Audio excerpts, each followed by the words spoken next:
প্রেমে বিচ্ছেদ হওয়ার পরে তোমার যদি মরে যেতে ইচ্ছে করে তাহলে বাড়ির পাশে কোনো হসপিটালে গিয়ে দেখে এসো। মানুষ একদিন বাঁচার জন্য কতই না ছটফট করে। সামান্য অভাবে যদি তুমি দিশারা হয়ে যাও তাহলে রাতের আধারে রাস্তার পাশে গিয়ে দেখো, তাদের পেটে নাই ভাত, তাদের মাথার উপরে নাই ছাদ, তারপরেও তারা কত সুখী।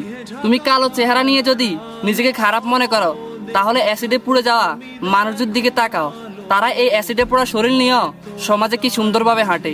তোমরা যারা ভাবতেছ ছেলে হলে ভালো হতো, মেয়ে হয়েও ভালো হতো, তাদেরকে একটা কথা বলতেছি, তোমরা তৃতীয় লিঙ্গের দিকে তাকাও। তারা পরিবার থেকে এবং সমাজ থেকে বিতাড়িত হওয়ার পরও তারা নিজেদের জীবন যুদ্ধে তারা কিভাবে এগিয়ে যেতে যাচ্ছে।